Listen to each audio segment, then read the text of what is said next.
నమస్తే జనభేరి న్యూస్ కి స్వాగతం. ముందుగా బులెటిన్ లో హెడ్లైన్స్.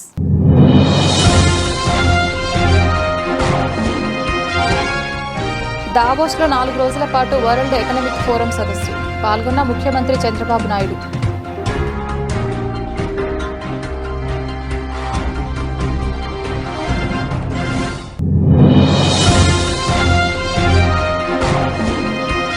ఆంధ్రప్రదేశ్ ముఖ్యమంత్రి చంద్రబాబు అధ్యక్షతన 233-234వ ఎస్ఎల్బీసీ సమావేశం. పలు కీలక అంశాలపై దిశానిర్దేశం.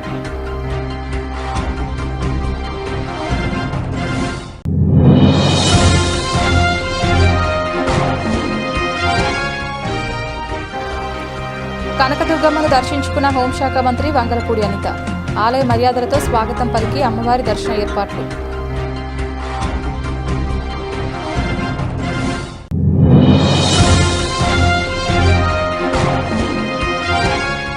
గుడివాడ ఖ్యాతి మరింత పెరిగేలా జాతీయ కబడ్డీ పోటీలు. ఏసీఏ అధ్యక్షుడు ఎంపీ కేశినేని శివనాథ్.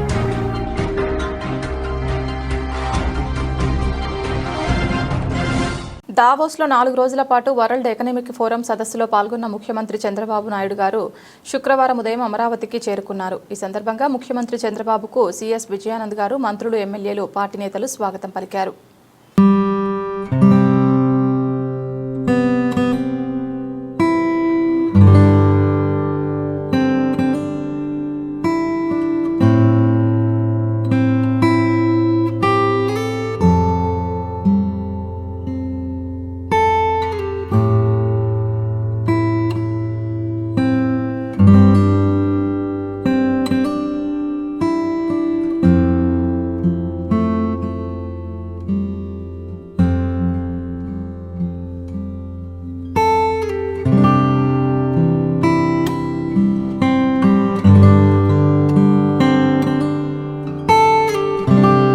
కూటమి ప్రభుత్వం అధికారంలోకి వచ్చాకే జేఎన్ఎన్ యూఆర్ఎం కాలనీ పరిస్థితి మెరుగైందని మార్కెట్ యార్డ్ మాజీ చైర్మన్ జాలిపత్తి గోపాలకృష్ణ అన్నారు. గతంలో ఈ కాలనీలో అసాంఘిక శక్తులు అలజడి సృష్టించేవని, గంజాయి బ్యాచ్తో కాలనీ వాసులు భయపడేవారని తెలిపారు. ప్రస్తుతం కాలనీలో ప్రశాంత వాతావరణం నెలకొందని ఆయన వివరించారు. కాలనీ వాసులకు వాటర్ ట్యాంకులను అందించడం ఎంతో ఆనందంగా ఉందన్నారు. రాష్ట్ర ఐటీ ప్రాథమిక విద్యాశాఖ మంత్రి నారా లోకేష్ జన్మదిన వేడుకలు జేఎన్ఎన్ యూఆర్ఎం కాలనీలో ఘనంగా జరిగాయి. ఈ వేడుకల్లో మార్కెట్ యార్డ్ మాజీ చైర్మన్ జాలిపత్తి గోపాలకృష్ణ, మాజీ ఎంపీపీ వడ్లమూడి జగన్మోహన్ రావు, అడ్వకేట్ ఎం సత్యనారాయణ తదితరులు పాల్గొని లోకేష్ జన్మదిన కేకును కట్ చేశారు. ఈ సందర్భంగా వారు నారా లోకేష్కు జన్మదిన శుభాకాంక్షలు తెలియజేశారు. అనంతరం వారు మాట్లాడుతూ కాలనీలో పాడైపోయిన వాటర్ ట్యాంకుల స్థానంలో 50% స్థానికులు భరించే విధంగా కొత్త వాటర్ ట్యాంకులు అందజేశామని వివరించారు. గతంలో ఈ కాలనీకి రావాలంటేనే భయపడే పరిస్థితి ఉండేదన్నారు. అసాంఘిక శక్తులు, గంజాయి బ్యాచ్ ఇక్కడ చేరి కాలనీవాసులను భయభ్రాంతులకు గురి చేసేవారని తెలిపారు. కూటమి ప్రభుత్వం అధికారంలోకి వచ్చాక కాలనీ పరిస్థితి చాలా మెరుగైందని, అసాంఘిక శక్తుల ఆగడాలకు అడ్డుకట్ట పడిందని తెలిపారు. ఈ సందర్భంగా పేదలకు తోపుడు బండ్లను పంపిణీ చేశారు. కార్యక్రమంలో స్థానిక టీడీపీ నాయకులు గద్దల శివాజీ, గొల్లపూడి టీడీపీ నాయకులు నర్రా క్రాంతి, జనసేన నాయకులు షేక్ అమీర్ బాషా తదితరులు పాల్గొన్నారు. ఈ రోజున నారా లోకేష్ గారు పుట్టినరోజు సందర్భంగా జేఎన్ఎంఆర్ కాలనీలో పేదల సమక్షంలో కేకు కట్ చేయడం అయింది. ఈ సందర్భంగా కాలనీలో సుమారు 125 ట్యాంకులు పగిలిపోయినాయి. దానిని మేము పార్టీ తరఫున అందరి సహకారంతో మేముగా ముందుకొచ్చి 12,000 రూపాయలు లబ్ధిదారు కడితే 12,000 పార్టీ తరఫున మేము ఇస్తున్నాము. ఇవన్నీ కూడా ఎంఏ వసంత కృష్ణప్రసాద్ గారు, కేశినేని శివనాథ్ గారు వాళ్ళ ఆధ్వర్యంలో మేము ముందుకు నడుపుతున్నాం పార్టీని. ఇంకా ఇప్పటికి 26 ట్యాంకులు ఇచ్చాము. ఈ రోజున పార్టీ తరఫున దెబ్బతిన్న అతనికి బళ్ళు ఇవ్వడం జరుగుతుంది. అట్లాగే గతంలో ఒక సంస్థ ద్వారా 62 మందికి ట్రైనింగ్ ఇచ్చి బళ్ళు, కుట్టు మిషన్లు, గ్రైండర్లు ఇవ్వడం జరిగింది.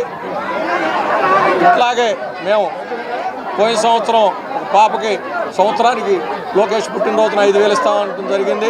5,000 కూడా ఇస్తున్నాం ఈ రోజున. ఇట్లా కార్యక్రమాలు చిన్న చిన్నవి చేసుకుంటా పేదలకు అందుబాటులో ఉంటూ పార్టీ తరఫున మేము ముందుకెళ్తున్నాం. మా పార్టీ పెద్దలందరినీ కలుపుకొని మేము ముందుకెళ్తాము. మాకేమీ భావోద్వేషాలు లేవు. మాకు కావాల్సింది పేదవాళ్ళు శుభ్రంగా అభివృద్ధి చెందాలనే ఉద్దేశంతో మేము ఈ కార్యక్రమం తీసుకున్నాము పార్టీ తరఫున. మీరందరూ కూడా మా అందరికి సహకరించి మేము చేసే సహకారాలు కూడా పేద ప్రజలు మాకు చేతనైన వరకు చేస్తున్నాం, మేమేదో మొత్తం చేస్తున్నామని చెప్పట్లేదు. అందుకని ఉపయోగించుకుని చక్కగా మేము చేసే సహాయాన్ని శుభ్రంగా ఉపయోగించుకుంటారని జేఎన్ఎంఆర్ కాలనీలో ఉన్న ప్రజలందరికీ విజ్ఞప్తి చేస్తూ ఈ కార్యక్రమం తర్వాత ట్యాంకులు ఇవ్వడం జరుగుతుంది, బళ్ళు కూడా ఇవ్వడం జరుగుతుంది. ఈ కార్యక్రమం ఈరోజు మా కార్యక్రమం అది. కోటేపల్లి సత్యనారాయణ నా పేరు, లీగల్ సెల్ ప్రెసిడెంట్. ఈరోజు లోకేష్ బాబు 43వ పుట్టినరోజు సందర్భంగా జేఎన్ఎంఆర్ కాలనీలో ఇంతమంది ప్రజానీకం మధ్యలో ఇలా పుట్టినరోజు వేడుకలు జరుపుకోవడం చాలా సంతోషకరం. ఈ పుట్టినరోజు సందర్భంగా తెలుగుదేశం పార్టీ పెద్దలు, పార్టీ ఎమ్మెల్యే, ఎంపీ యొక్క ఆదేశాల మేరకు గోపాలకృష్ణ గారు, జగన్ గారు వీళ్ళందరూ వాళ్ళ యొక్క సొంత నిధులతో పార్టీ ఇక్కడ వాటర్ ట్యాంకులు పోయినాయంటే వాళ్ళతో కాంట్రిబ్యూషన్ సగం తీసుకొని మిగతా డబ్బులు వీళ్ళు వేసుకొని వాటర్ ట్యాంకులు ఇవ్వడం జరుగుతుంది. అలాగే ఇక్కడ ఫిజికల్లీ డిజేబుల్డ్ పాపను చూసి పోయిన సంవత్సరం చలించిపోయిన మన పెద్దలు ప్రతి సంవత్సరం లోకేష్ బాబు పుట్టినరోజు 5,000 ఇవ్వాలని ఆమెకి అనుకున్నారు. అది కూడా ఇవ్వడం జరుగుతుంది. స్కూల్లో పిల్లలను కూడా కలిసి వాళ్ళు కేక్ కట్ చేయటం, స్వీట్ హాట్ ఇవ్వడం జరుగుతుంది. ఇలాంటి అభివృద్ధి కార్యక్రమాలు మన కాలనీలో చేస్తున్నందుకు కాలనీ వాసులు కూడా దాన్ని గుర్తించి ఇక్కడ నీట్గా ఉండి ఎలాంటి గొడవలు లేకుండా కోఆపరేటివ్ చేస్తే కాలనీ బంగారం అయిపోద్ది. సిటీకి ఆనుకున్న ఏరియా బాగా డెవలప్ అవుతుంది. ఇక్కడ ఎలాంటి గొడవలు, ఈ గంజాయి బ్యాచ్ కానీ బ్లేడ్ బ్యాచ్ కానీ ఇలాంటి వాళ్ళు లేకుండా ఉంటే చాలా డెవలప్ అవుద్ది. అన్ని సౌకర్యాలు ఉన్నాయి కాలనీకి. ఇంకా బాగా చేయడానికి ముందుకు వస్తారు కాబట్టి మీరు అందరూ కోఆపరేట్ చేయాలని కోరుకుంటున్నాను. అతి తక్కువ ధరలకే వినియోగదారులకు తమ ఉత్పత్తులను అందజేస్తామని Yamini handicrafts and sports mementos proprietor గుర్రం భాగ్యరాజ్ వెల్లడించారు. ఫ్యాక్టరీ అవుట్లెట్ల ద్వారా నేరుగా వినియోగదారులకు ఉత్పత్తులను అందజేయడమే లక్ష్యంగా పనిచేస్తున్నామని స్పష్టం చేశారు. గాంధీనగర్లో Yamini handicraft sports mementos factory outlet షోరూంను సెంట్రల్ ఎమ్మెల్యే బండా ఉమామహేశ్వరరావు శుక్రవారం ప్రారంభించారు. రిబ్బన్ కట్ చేసి ఈ షోరూంను ప్రారంభించి నిర్వాహకులను ప్రొడక్ట్స్ తయారీ విధానాన్ని అడిగి తెలుసుకున్నారు. ఈ సందర్భంగా షోరూం ప్రొప్రైటర్ గుర్రం భాగ్యరాజ్ మాట్లాడుతూ సౌత్ ఇండియాలోనే మొదటి మ్యానుఫ్యాక్చరింగ్ యూనిట్ను ప్రారంభించామని, గత 7 సంవత్సరాలుగా ఈ వ్యాపారంలో అనుభవం ఉందన్నారు. అతి తక్కువ ధరలకే వినియోగదారులకు ప్రొడక్ట్స్ను అందజేస్తామన్నారు. 100 రూపాయల వస్తువులు 50 రూపాయలకే విక్రయిస్తున్నామన్నారు. Mangalagiri market yard chairman Javadi Kiran Chand మాట్లాడుతూ వ్యాపారంలో ఎంతో అనుభవం ఉన్న భాగ్యరాజ్ మరింత అభివృద్ధి చెందాలని ఆశాభావం వ్యక్తం చేశారు. యామిని హ్యాండీక్రాఫ్ట్స్ అండి, ఇది మనకు విజయవాడ ఆంధ్రాలోనే ఎవరు తక్కువ గీరు అంత తక్కువ ప్రైస్కి మేము ఇవ్వడం జరుగుతుంది. ఎందుకంటే మా ఓన్ మ్యానుఫ్యాక్చరింగ్ అండి. సౌత్ ఇండియాలోనే ఫస్ట్ మ్యానుఫ్యాక్చరింగ్ యూనిట్ అనమాట. సో బయట 100 రూపాయలు దొరికేది ఇక్కడ 45-50 రూపాయలకే దొరుకుతుంది, సగం తగ్గుతుంది. సో కస్టమర్లకి చాలా అందుబాటు ధరలో ఉంటుంది. దాదాపు 7 సంవత్సరాల నుంచి ఈ యొక్క వ్యాపారం చేస్తున్నాం. మేము కస్టమర్లకి ఎంతో దగ్గరగా ఉన్నాము. ఇది మా సెకండ్ బ్రాంచ్ అండి. థర్డ్ బ్రాంచ్ వచ్చేసి గుంటూరులో నెక్స్ట్ మంత్ స్టార్ట్ అవుతుంది. సో కస్టమర్లందరూ ఈ యొక్క అవకాశాన్ని వినియోగించవలసిందిగా కోరుచున్నాం. Thank you so much. నా పేరు భాగ్యరాజ్ అండి, నేను ప్రొపరేటర్ అనమాట మాన్వి హ్యాండీక్రాఫ్ట్స్కి. Thank you. Mangalagiri market chairman. అందరికీ నమస్కారం. యామిని హ్యాండీక్రాఫ్ట్స్ మరియు స్పోర్ట్స్ సంబంధించిన ఐటమ్స్ మన ప్రొపరేటర్ గుర్రం భాగ్యరావు గారు ఈరోజు ఇక్కడ మన విజయవాడలో షాప్ పెట్టడం, మమ్మల్ని దానికి ఇన్వైట్ చేయటం, అలాగే అంతకుముందు మంగళగిరిలో కూడా అయింది ఒక షాప్ ఉంది, బ్రహ్మాండంగా అది సక్సెస్ అయింది. ఇది కూడా 100% సక్సెస్ అయిందని కోరుకుంటూ రాబోయే రోజుల్లో గుంటూరులో కూడా కొత్తది ఇంకోటి షాపు ఓపెన్ చేయడానికి ఆయన సిద్ధమవుతున్నారు. సొంత మ్యానుఫ్యాక్చరింగ్ చేసుకుంటూ చక్కగా యువత నారా లోకేష్ గారి సహకారంతో యువత ఏ రకంగా డెవలప్ అవుతారు అనేది ఈ కూటమి ప్రభుత్వంలో మనందరం చూస్తూనే ఉన్నాం. నారా లోకేష్ గారు కూడా ఈరోజు ఆయన జన్మదిన సందర్భంగా ఈ షాప్ కూడా ఓపెనింగ్ చేయటం, దానికి ఎంతో మేము రావటం, అది సక్సెస్ఫుల్గా సాగిద్దని చెప్పి ముందు ఆయన ఇంకా సక్సెస్ఫుల్గా ముందుకెళ్తారని చెప్పి కోరుకుంటూ సెలవు తీసుకుంటున్నాను.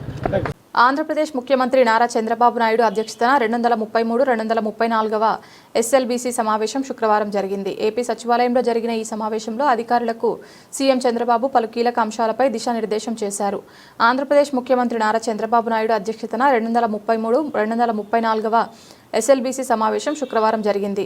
ఏపీ సచివాలయంలో జరిగిన ఈ సమావేశంలో అధికారులకు సీఎం చంద్రబాబు పలు కీలక అంశాలపై దిశానిర్దేశం చేశారు. వివిధ రంగాలకు ఇచ్చే రుణాలపై సీఎం చంద్రబాబు సమీక్షించారు. ఈ సందర్భంగా చంద్రబాబు మాట్లాడుతూ రాష్ట్రంలో ఏ ఒక్కరూ ప్రైవేట్ వ్యక్తుల వద్ద రుణాలు తీసుకునే పరిస్థితి ఉండకూడదన్నారు. వ్యవసాయం సహా ఏ అవసరం వచ్చినా బ్యాంకుల వద్దకు వెళ్లి రుణాలు తీసుకునే పరిస్థితి రావాలని, బ్యాంకర్లు ఆ దిశగా పనిచేయాలని మార్గనిర్దేశం చేశారు. రెన్యూవబుల్ ఎనర్జీ రంగానికి బ్యాంకర్లు విరివిగా రుణాలు ఇవ్వాలని సూచించారు. శ్రీ దుర్గా మల్లేశ్వర స్వామివారి దేవస్థానంలో కొలువయ్యున్న కనకదుర్గమ్మను హోంశాఖ మంత్రి వంగలపూడి అనిత ఈరోజు దర్శించుకున్నారు. సరస్వతీదేవి అలంకరణలో ఉన్న కనకదుర్గమ్మ దర్శనానికి విచ్చేసిన మంత్రి అనితకు దుర్గగుడి చైర్మన్ బొర్రా గాంధీ, ఈవో సీనా నాయక్ ఆలయ మర్యాదలతో స్వాగతం పలికి అమ్మవారి దర్శన ఏర్పాట్లు చేశారు. మంత్రి అమ్మవారికి ప్రత్యేక పూజలు నిర్వహించిన అనంతరం వేద పండితులు వేద ఆశీర్వచనం చేయగా ఈవో చైర్మన్లు అమ్మవారి చిత్రపటం ప్రసాదాలను అందజేశారు. ఈ కార్యక్రమంలో ఆలయ అధికారులు, వైదిక కమిటీ సభ్యులు, ట్రస్ట్ బోర్డు సభ్యులు ఉన్నారు. శుక్రవారం వసంత పంచమి శుభాకాంక్షలు అందరికీ కూడా తెలియజేసుకుంటూ, ముఖ్యంగా నారా లోకేష్ గారి బర్త్డే ఒకవైపు ఇదే రోజు వసంత పంచమి రావడం నిజంగా యాదృశ్చికమో అదృష్టమో. ఈరోజు చాలామంది పిల్లలు ఇక్కడికి వచ్చి దర్శనాలు చేసుకొని అమ్మవారి ఆశీస్సులు తీసుకోవడమే కాకుండా ఈ సరస్వతీదేవి అలంకరణలో అమ్మవారు చిన్నపిల్లలకి అందరికీ కూడా ఆశీర్వాదాలు ఇవ్వటం ఈరోజు మనం చూసాం. ఈరోజు చాలా మంచి రోజు. చాలామంది ఈరోజు దుర్గమ్మని అమ్మవారి సరస్వతి అమ్మవారి అవతారంలో దర్శనం చేసుకోవడం అనేది నిజంగా ఒక పూర్వజన్మ సుకృతం కింద భావించాలి. ఈరోజు సుమారుగా ఆలయంలో చేసిన ఏర్పాట్లన్నీ కూడా చూస్తే నిజంగా చాలా ముచ్చటనిపించింది. మార్నింగ్ నుంచి ఇప్పటి వరకు కూడా సుమారుగా 2000 మంది చిన్నపిల్లలకు అక్షరాభ్యాసం జరిగింది.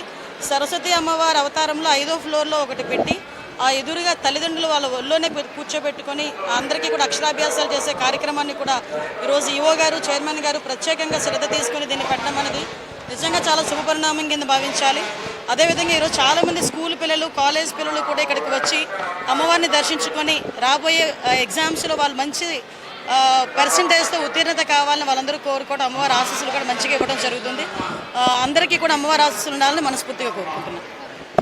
ఫిబ్రవరి 9న జరగనున్న ఆంధ్రప్రదేశ్ మెడికల్ కౌన్సిల్ ఎన్నికల్లో డాక్టర్ డెమోక్రటిక్ ప్యానెల్ను అత్యధిక మెజారిటీతో గెలిపించాలని IMA AP state finance secretary doctor Tummala Karthik, IMA మాజీ ప్రెసిడెంట్ డాక్టర్ నందకిషోర్లు విజ్ఞప్తి చేశారు.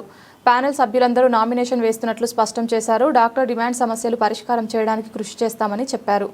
ఆంధ్రప్రదేశ్ మెడికల్ కౌన్సిల్ ఎలక్షన్ సందర్భంగా డాక్టర్ డెమోక్రటిక్స్ ప్యానెల్ సభ్యుల ఆధ్వర్యంలో విజయవాడ నగరంలోని ప్రముఖ హోటల్లో మీడియా సమావేశం నిర్వహించారు. ఈ సమావేశంలో IMA AP states finance secretary doctor Tummala Karthik, IMA మాజీ ప్రెసిడెంట్ డాక్టర్ నందకిషోర్ మాట్లాడుతూ మొట్టమొదటిసారిగా ఆన్లైన్ పద్ధతిలో ఎన్నికలు జరగబోతున్నాయన్నారు. డాక్టర్స్ అంతా కలిసి ఒకే ప్యానెల్గా ఏర్పడి ఈరోజు తాడేపల్లి ఆఫీస్లో నామినేషన్స్ వేయబోతున్నామన్నారు.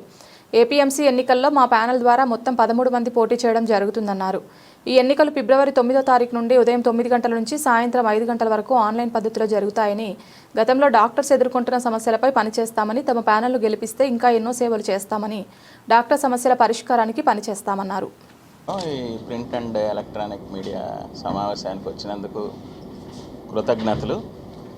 మొట్టమొదటిసారిగా నేను డాక్టర్ నందకిషోర్, ఐఎంఏ పార్ స్టేట్ ప్రెసిడెంట్ని.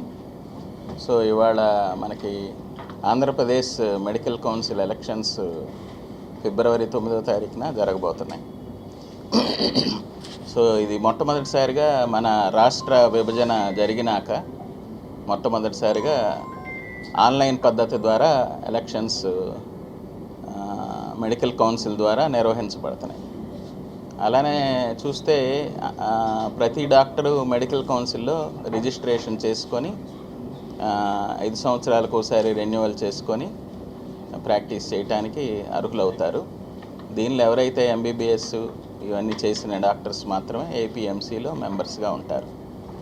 సో ఈ ఏపీఎంసీ అనేది మొట్టమొదటిసారిగా ఆన్లైన్ పద్ధతిలో జరుగుతుంది. ప్రజెంట్ అయితే నామినేటెడ్ బాడీ అలానే ఎక్సెప్షియో మెంబర్స్తో నిర్వహించబడుతుంది.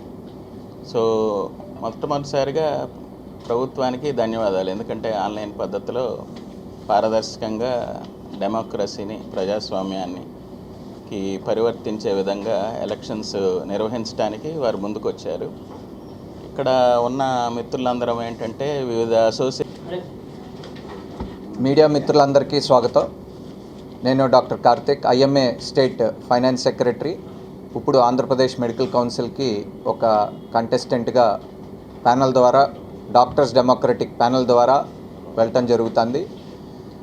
ఇందాక మా సీనియర్ సభ్యులు past IMA state president Nandakishore గారు చెప్పినట్టు 13 మంది కూడా సేవలు మన డాక్టర్లందరికీ అందించి, డాక్టర్ల యొక్క అభిమానం కోసం వారి యొక్క బాధ్యత తీసుకుని మెడికల్ కౌన్సిల్ ఏదైతే regulatory body under the act ఉందో దీంట్లో 25 మంది సభ్యులలో 13 మందిని ఎన్నుకోవటం అనేది ఆనవాయితీగా వస్తుంది.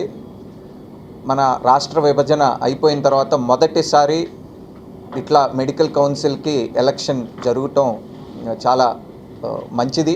అది కూడా ఇక్కడ వచ్చిన పాత్రికేయ మిత్రులకి, మీడియా అందరికీ మా తరఫున శుభోదయం. అయితే మీ అందరికీ అనిపించవచ్చు వీళ్ళందరూ ఎంత లైక్ మైండెడ్గా ఒక ప్యానెల్ లాగా ఫార్మ్ అయ్యి ఈ ఎలక్షన్ కంటెస్ట్ చేస్తున్నారని. మేము అంతకుముందు కూడా చాలా మంచి పనులు చేస్తున్నామని అనుకుంటున్నాం. అందులో ముఖ్యంగా కోవిడ్ టైంలో ఎప్పుడైనా ఒక క్రైసిస్ వచ్చినప్పుడు డాక్టర్లు ఎలా పనిచేస్తారు అనే దానికి నిదర్శనంగా మీరు కోవిడ్ అప్పుడు చూసుంటారు. ఎంత డాక్టర్లు కానీ పారామెడికల్ సిబ్బంది కానీ ఎంతలా పనిచేశారో. అందులో సింహభాగం అంతా క్రెడిట్ అంతా మా వైద్య బృందానికే దొక్కుతుంది. సో అదొకటి. ఇంకోటి ఏంటంటే ఇప్పుడు మొన్న మీరు ఆర్జీకర్ ఇన్సిడెంట్ చూసుంటారు. కోల్కతాలో ఒక పీజీ డాక్టర్ పైన ఎలాంటి అఘాయిత్యం జరిగింది. అది ఇంతవరకు కోర్టులో పూర్తిగా తేలనే లేదు. అప్పుడు మేము సాలిడారిటీగా కళ, ఎందుకంటే ఎప్పుడు కూడా గవర్నమెంట్ నామినేట్ చేయడం లేదంటే గవర్నమెంట్ తాలూకా ఇష్యూస్, గవర్నమెంట్ తాలూకా ఎజెండాను అమలుపరచడం జరుగుతుంది. కానీ ప్రాథమిక వైద్యుల దగ్గర నుంచి టీచింగ్ హాస్పిటల్ వైద్యుల దగ్గర నుంచి ఐఎంఏ వైద్యుల్లోని డిఫరెంట్ స్పెషాలిటీస్ ఉంటాం. అన్ని స్పెషాలిటీస్ తాలూకా వాయిస్ ఫస్ట్ టైం ఈ 13 మందిలో డిఫరెంట్ పీపుల్ అన్ని స్పెషాలిటీస్ని కవర్ చేసుకుంటూ, అన్ని ఏరియాస్ని కవర్ చేసుకుంటూ ఒక ప్యానల్ రూపొందించడం జరిగింది. దీంట్లో కొంతమంది అసంతృప్తి ఉండొచ్చు, కానీ మా తాలూకా అప్పీల్ ఏంటంటే 1,00,000 మంది డాక్టర్లో 55,000 మంది ఈరోజు దాకా రిజిస్టర్ అయ్యారు. మ్యాక్సిమం ఓటింగ్ జరగాలి. ఎవరు కూడా ఓటింగ్ ఈరోజు ఏకపోతే ఏమవుతుంది అనుకోకుండా ప్రజాస్వామ్యం నిలబెట్టాలంటే ఓటింగ్ అన్నది స్ట్రాంగ్ ప్రక్రియ. అది గవర్నమెంటే ముందుకు వచ్చినప్పుడు ప్రతి ఒక్కరు కూడా ఆ ఒక్కరోజు 9th మార్నింగ్ 8 గంటల నుంచి సాయంకాలం 5 గంటల దాకా ఒక్క 10 నిమిషాలు మీది కాదనుకుని చెప్పి 13 ఓట్లు కూడా వేయాలి. ఒక్కొక్కటి కాదు, అంటే ఒక ప్యానల్కి నించున్న 13 మెంబర్స్కి కూడా అందరూ ఓటేసిన తర్వాతే ఆ ప్యానల్. నా పేరు డాక్టర్ ఏవి సుబ్బారెడ్డి, అరవ వెంకట సుబ్బారెడ్డి. నేను present Andhra Pradesh private hospitals and nursing homes association state ప్రెసిడెంట్గా ఉన్నాను. అదేవిధంగా federation of private hospitals and nursing homes association of India all India organisational సెక్రటరీగా కూడా ఉంటున్నాను. అదేవిధంగా ఇండియన్ మెడికల్ అసోసియేషన్ ఆంధ్రప్రదేశ్ రాష్ట్ర ఉపాధ్యక్షునిగా కూడా ఉంటున్నాను. గతంలో స్టూడెంట్గా ఉన్నప్పుడు ఈ జూనియర్ డాక్టర్స్ అసోసియేషన్ ప్రెసిడెంట్గా అనేక రకాలైనటువంటి డాక్టర్స్ సంబంధించినటువంటి ఈ అసోసియేషన్స్లో పనిచేయడం జరిగింది.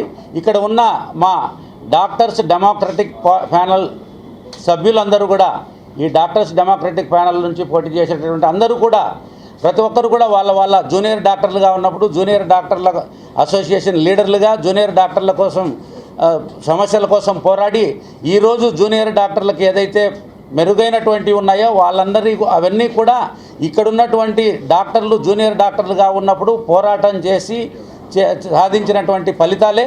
కాబట్టి సుప్రీంకోర్టు ప్రధాన న్యాయమూర్తి పెండింగ్ కేసులను త్వరితగతిన పరిష్కారం చేయాలని ఆదేశాలు జారీ చేశారని సెకండ్ అడిషనల్ డిస్ట్రిక్ట్ జడ్జి ఏ సత్యానంద్ తెలిపారు. ఇరువురు కక్షదారులు మధ్యవర్తిత్వం నిర్వహించి ఇరువురు అంగీకారంతోనే 1O 3,000కు పైగా కేసులు పరిష్కారం చేయడం జరిగిందని, నేడు 2.0లో అధికంగా కేసులు పరిష్కారం చేయడానికి న్యాయవాదులకు శిక్షణ తరగతులు నిర్వహించడం జరిగిందని చెప్పారు. బెజవాడ కోర్టు ప్రాంగణంలో ఏర్పాటు చేసిన మధ్యవర్తిత్వ శిక్షణ కార్యక్రమం నిర్వహించారు. ఈ సందర్భంగా సెకండ్ అడిషనల్ డిస్ట్రిక్ట్ జడ్జి ఏ సత్యానంద్ మాట్లాడుతూ ఉమ్మడి కృష్ణా జిల్లా పరిధిలో ఇప్పటి వరకు వందలాది మంది న్యాయవాదులకు సుప్రీంకోర్టు ప్రధాన న్యాయమూర్తి ఆదేశాల మేరకు శిక్షణ తరగతులు నిర్వహించడం జరిగిందన్నారు. శిక్షణ తరగతులు పాల్గొన్న న్యాయవాదుల కేసులకు పరిష్కారం కోసం మధ్యవర్తిత్వం వహించే అవకాశం కల్పించడం జరుగుతుందని చెప్పారు. కొన్ని దశాబ్దాల నుండి పెండింగ్లో ఉన్న కేసులను పరిష్కారం చేసేందుకు ఇరువురు కక్షదారుల మధ్య మధ్యవర్తిని నియమించి త్వరితగతిన కేసులను పరిష్కారం చేసేందుకు శిక్షణ తరగతులు ఎంతగానో దోహదపడుతున్నాయని చెప్పారు. అందరికీ నమస్కారం అండి. మన supreme court national legal services authority ఉంది. వారి ఆదేశాలు అందరికీ ప్రతి స్టేట్ లీగల్ సర్వీసెస్ అథారిటీకి వాళ్ళ ద్వారా జిల్లా న్యాయ సేవా సంస్థ అని ఉంటుంది. ఆ న్యాయ సేవా సంస్థల ద్వారా మీడియేషన్ అనేది ప్రోగ్రాం అందరికీ మీడియేటర్స్ని తయారు చేస్తున్నారు. Advocates, social workers, judicial officers అందరికీ సీనియర్ ట్రైనీస్తో ట్రైనర్స్తో ట్రైనింగ్ ఇప్పించడం కోసం అని ఏర్పాట్లు చేశారు. ఆల్రెడీ ఇలాంటి కార్యక్రమాలు ఒక 6 అయ్యాయి, ఇది 7వది. ఈ సందర్భంగా 40 అవర్స్ ప్రతి ట్రైనీకి మినిమం 40 అవర్స్ ట్రైనింగ్, మీడియేషన్ మీద ట్రైనింగ్ ఇస్తూ వాళ్ళని కోర్ట్ అనెక్స్డ్ మీడియేటర్స్గా రికగ్నైజ్ చేస్తూ వాళ్ళ ద్వారా వివాదాలన్నీ మీడియేషన్ సెంటర్కి పంపితే వాళ్ళంతా ఇరు పార్టీలని కూర్చోబెట్టి వాళ్ళ తాలూకా సమస్యలు ముందు వాళ్ళకి ఏమి ఇబ్బంది ఉంటుంది, ఎందుకు వాళ్ళకి వివాదం వచ్చింది అని పూర్వాపరాలు పరిశీలించి వాళ్ళతో మాట్లాడి వాళ్ళనే, ఇందులో ఇంటర్ఫీరెన్స్ మీడియేటర్ తాలూకా ఇంటర్ఫీరెన్స్ ఉండదు, వాళ్ళని డైరెక్ట్ చేస్తారు, ఫెసిలిటేట్ చేస్తారు. వాళ్ళ తాలూకా సమస్యని అందులో ఉన్న మెరిట్స్ డిమెరిట్స్ వాళ్ళకి అర్థమయ్యేటట్టు. ఢిల్లీలో జరగనున్న గణతంత్ర దినోత్సవ వేడుకలకు ఏఐటీసీ అనుబంధ వీధి విక్రయదారుల ఫెడరేషన్ నుంచి 2 ప్రతినిధులను కేంద్ర ప్రభుత్వం ఆహ్వానించడంపై నగర కార్యదర్శి మూలి సాంబశివరావు హర్షం వ్యక్తం చేశారు. అఖిల కృష్ణ వంటి నాయకులను ప్రభుత్వం గుర్తించి ఢిల్లీ వేడుకలకు ఆహ్వానించడం గర్వకారణమని పేర్కొన్నారు. దేశ రాజధాని ఢిల్లీలో జనవరి 26న నిర్వహించనున్న గణతంత్ర దినోత్సవ వేడుకలకు విజయవాడ నగరానికి చెందిన వీధి విక్రయదారుల ప్రతినిధులు ఎంపికయ్యారు. ఏఐటీసీ అనుబంధ ఆంధ్రప్రదేశ్ వీధి విక్రయదారుల ఫెడరేషన్ నుండి 2 ప్రతినిధులను కేంద్ర ప్రభుత్వం ఈ వేడుకలకు ఆహ్వానించింది. నగరంలోని పెండింగ్ కమిటీలో సభ్యులుగా ఉన్న 7 ఏఐటీసీ ప్రతినిధులతో 2ని ఈ గౌరవానికి ఎంపిక చేశారు. విజయవాడ నగరపాలక సంస్థ పరిధిలో పీఎం స్వనిధి పథకం అమలులోనూ వీధి వ్యాపారుల హక్కుల సాధనలోనూ వీరు చేసిన కృషిని గుర్తించి కేంద్ర గృహ నిర్మాణ పట్టణ వ్యవహారాల మంత్రిత్వ శాఖ ఈ నిర్ణయం తీసుకుంది. ఈ సందర్భంగా ఏఐటీసీ నగర కార్యదర్శి మూలి సాంబశివరావు మాట్లాడుతూ వీధి విక్రయదారుల సమస్యల పరిష్కారం కోసం వారికి రావాల్సిన రాయితీలు, లోన్లు అందేలా తమ సంఘం నిరంతరం పోరాడుతోందని తెలిపారు. ఈ క్రమంలో అఖిల కృష్ణ వంటి నాయకులను ప్రభుత్వం గుర్తించి ఢిల్లీ వేడుకలకు ఆహ్వానించడం గర్వకారణమని పేర్కొన్నారు. కేంద్ర ప్రభుత్వం తమ సేవలను గుర్తించి ప్రోత్సహిస్తున్నందుకు వీధి విక్రయదారుల సంఘం ప్రతినిధులు ధన్యవాదాలు తెలిపారు. జోనల్ విధానం ద్వారా వీధి వ్యాపారాన్ని క్రమబద్ధీకరించడంలోనూ కార్పొరేషన్ సహకారంతో వ్యాపారులకు మెరుగైన వసతులు కల్పించడంలోనూ తాము ముందుంటామని ఈ సందర్భంగా స్పష్టం చేశారు. ఆంధ్రప్రదేశ్ వీధి విక్రయదారుల ఫెడరేషన్ నుండి విజయవాడ నగర పాలక సంస్థలో వెండింగ్ కమిటీ సభ్యులుగా ఉన్న మా ఏఐటీసీ అనుబంధ సంఘం నుండి 7 వెండింగ్ కమిటీ సభ్యులు ఉన్నారు. ఈ వెండింగ్ కమిటీ ఏర్పడిన ఈ సంవత్సరం కాలంలో విజయవాడ నగరంలో పిఎం సేవానిధి కార్యక్రమాన్ని ఇంప్లిమెంటేషన్ చేయటం ద్వారాగా ఇక్కడ వీధి విక్రయదారులకి వారికి కావలసిన హక్కులు, రావాల్సిన రాయితీలు, లోన్లు అలాంటివన్నీ కూడా ఇప్పించడంలో మా స్ట్రీట్ వెండర్స్ కమిటీ సభ్యులు, వెండింగ్ కమిటీ సభ్యులు పనిచేసిన పని విధానానికి గుర్తించి నెప్మా డిపార్ట్మెంట్ నుండి మా వీధి విక్రయదారుల ఏఐటీసీ అనుబంధ సంఘం నుండి రాష్ట్రం నుండి 2ని సెలెక్ట్ చేయటం అనేది జరిగింది. ఆ 2 కూడా నా పేరు వచ్చి అఖిల కృష్ణ అండి.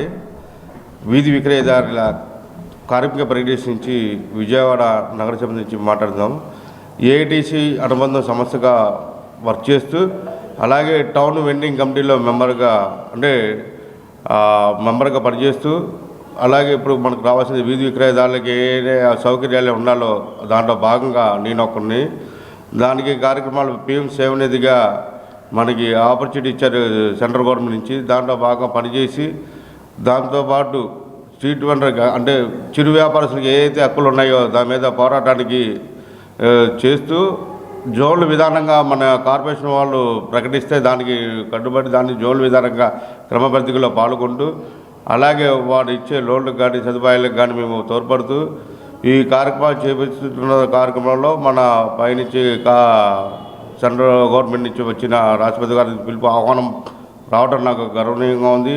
అలాగే వారికి కూడా నా తరపు నుంచి ప్రభుత్వానికి ధన్యవాదాలు తెలుపుకున్నాను. ఇలాంటి అవకాశాలు గుర్తించి మమ్మల్ని కూడా ఎంకరేజ్మెంట్ చేస్తున్నందుకు ప్రభుత్వానికి మరొకసారికి గుడివాడ ఖ్యాతి పెంపొందేలా జాతీయ కబడ్డీ పోటీలు విజయవంతంగా జరగడం సంతోషకరమని ఆంధ్ర క్రికెట్ అసోసియేషన్ అధ్యక్షులు విజయవాడ ఎంపీ కేశినేని శివనాథ్ హర్షం వ్యక్తం చేశారు.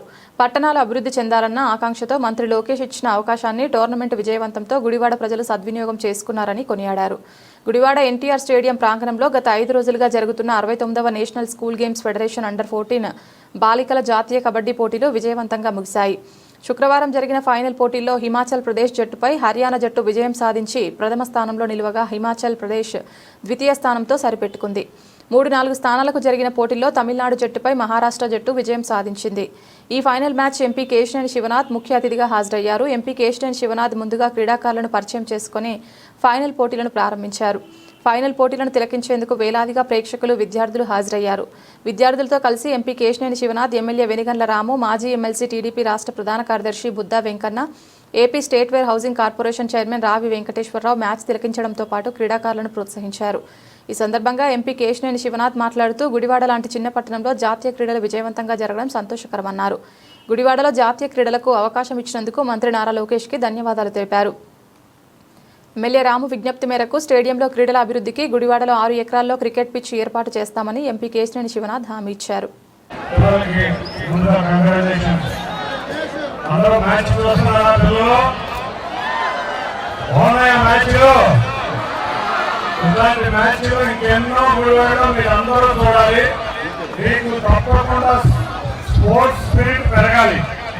కాబట్టి ఇవన్నీ చేస్తున్న మన ఎమ్మెల్యే రాముకి ముందుగా కంగ్రాచులేషన్స్ తెలియజేసుకుంటున్నా. ఎందుకంటే under 14 lady kabaddi championship national గుడివాడకు రావడం చాలా ఆనందం. ఎందుకంటే ప్రతి పట్టణంలోనూ ఏదో విజయవాడలోనూ, విశాఖపట్నంలోనూ, హైదరాబాద్లోనూ కాదు, గుడివాడ లాంటి ప్రతి పట్టణంలోనూ కూడా ఇటువంటి మ్యాచ్లు జరగాలని మనకి బర్త్డే చేసుకుంటారు. ఎవరైనా నారా లోకేష్ గారు మన విద్యాశాఖ మంత్రి వారి కోరిక ప్రకారం ఇవాళ ఇక్కడ మ్యాచ్లు కావడం చాలా ఆనందంగా ఉంది.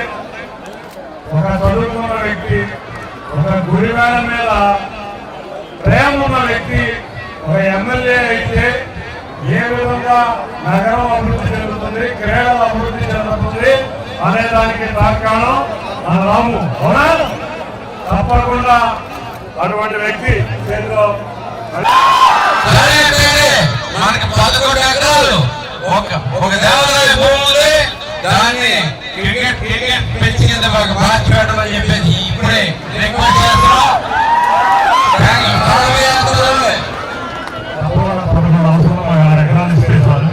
మంచి గ్రౌండ్, చక్కటి క్రికెట్ గ్రౌండ్ వచ్చింది. ఆంధ్ర క్రికెట్ అసోసియేషన్ తయారు చేస్తుంది. ఇచ్చిన 6 నెలల తర్వాత 2 యువతకు ఇచ్చిన మాట ప్రకారం 20 లక్షల ఉద్యోగాల కల్పన దిశగా మంత్రి నారా లోకేష్ చర్యలు చేపడుతున్నారని యువనేత కేశినేని వెంకట్, తెలుగు యువత పశ్చిమ నియోజకవర్గం అధ్యక్షుడు మాధవ్ తెలిపారు. కూటమి అధికారంలోకి వచ్చాక పెట్టుబడులు రాబట్టడంతో పాటు అనేక కంపెనీలతో ఎంఓయూలు చేశారని వివరించారు. పుట్టినరోజు కూడా ఇంటి వద్ద ఉండకుండా ప్రజాసేవ పరమార్థంగా లోకేష్ పనిచేస్తున్నారని ప్రశంసించారు. మంత్రి నారా లోకేష్ జన్మదిన వేడుకలు చిట్టినగర్లో ఘనంగా జరిగాయి. తెలుగు యువత పశ్చిమ నియోజకవర్గం అధ్యక్షులు మాధవ్ ఆధ్వర్యంలో జరిగిన వేడుకల్లో ఎంపీ కేశినేని శివనాథ్ తనయుడు వెంకట్, స్థానిక టీడీపీ నాయకులు పాల్గొన్నారు. ఈ సందర్భంగా కేక్ కట్ చేశారు. అనంతరం పేదలకు అన్నదానం నిర్వహించారు. ఈ కార్యక్రమంలో పాల్గొన్న కేశినేని వెంకట్, తెలుగు యువత పశ్చిమ అధ్యక్షులు మాధవ్ తదితరులు మాట్లాడుతూ గత ప్రభుత్వం యువతను గాలికి వదిలేసిందని విమర్శించారు. పాదయాత్రలో యువతకు 20 లక్షల ఉద్యోగాలు కల్పిస్తామని, నారా లోకేష్ ఇచ్చిన హామీ ప్రకారం ఉద్యోగాల కల్పన దిశగా అన్ని చర్యలు తీసుకుంటామని అన్నారు. దేశాల నుంచి పెట్టుబడులు ఆకర్షిస్తూ అనేక పెద్ద కంపెనీలతో ఎంఓయూలు చేసుకున్నారని తెలిపారు. శ్రీపంచమి శుభదినం రోజు నారా లోకేష్ జన్మదినం కలిసి రావడం ఎంతో సంతోషంగా ఉందన్నారు. యువతకు ఇచ్చిన హామీనే లోకేష్ నిలబెట్టుకుంటున్నారన్న విశ్వాసాన్ని వారు వ్యక్తం చేశారు. ఈ కార్యక్రమంలో పలువురు స్థానిక టీడీపీ నాయకులు, తెలుగు యువత ప్రతినిధులు పాల్గొన్నారు. ఈరోజు విద్యా ఐటీ శాఖ మంత్రి వర్యులు శ్రీ నారా లోకేష్ గారి జన్మదిన వేడుకలకు విజయవాడలో మొత్తం ఘనంగా జరుపుకుంటున్నారు. అందులో భాగంగా నేను కూడా చాలా చోట్లకి వెళ్ళి సెలబ్రేషన్స్లో పాల్గొంటున్నాను. ఈరోజు లోకేష్ అన్న దావోస్లో కష్టపడుతూ ఉంటే మేము ఇక్కడ ఆయన బదులు ఇక్కడ ఉండి ఆయన సెలబ్రేట్ చేసుకుంటే చాలా ఆనందంగా ఉంది. ఇక్కడ ఇవాళ టీడీపీ శ్రేణులందరూ ఒక పండుగలాగా సెలబ్రేషన్స్ చేసుకుంటారు. చాలా ప్రోగ్రామ్స్ పెట్టారు, అన్నదానాలు, అదేవిధంగా స్కూల్ పిల్లలకి బుక్స్ ఇవ్వటం కానీ ప్లాంటేషన్ అట్లా చాలా ఇన్నోవేటివ్గా ప్లస్ అందరికీ హెల్ప్ అయ్యేలా పెట్టారు. అయితే ఆయన పుట్టిన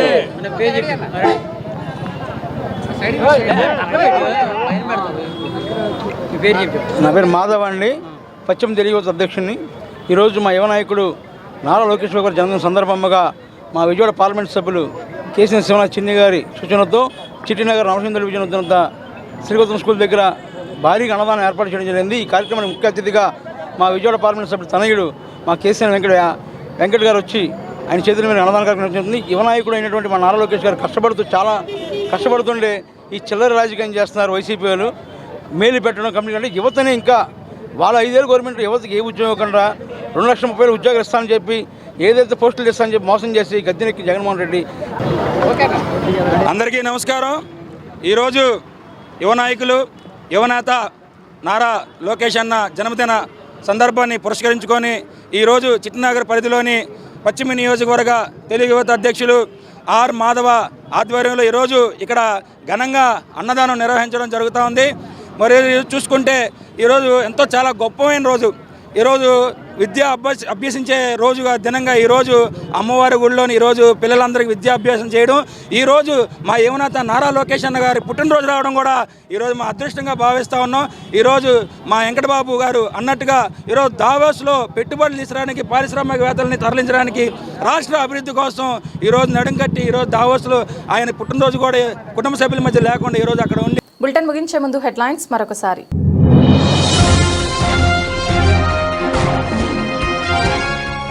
దావోస్లో 4 రోజుల పాటు వరల్డ్ ఎకనామిక్ ఫోరం సదస్సు పాల్గొన్న ముఖ్యమంత్రి చంద్రబాబు నాయుడు.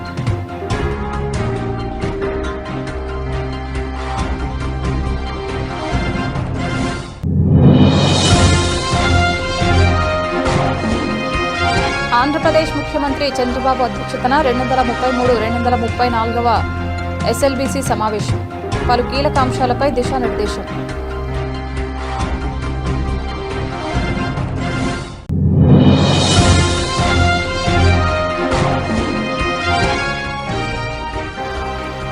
కనకదుర్గమ్మను దర్శించుకున్న హోంశాఖ మంత్రి వంగలపూడి అనిత. ఆలయ మర్యాదలతో స్వాగతం పలికి అమ్మవారి దర్శన ఏర్పాట్లు.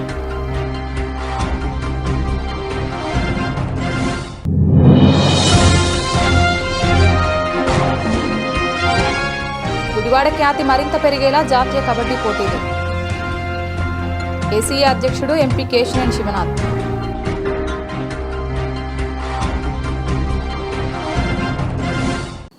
ఇది ఇవాల్టి బులెటిన్. తిరిగి మరొక బులెటిన్లో మళ్ళీ కలుద్దాం. అంతవరకు సెలవు. నమస్కారం.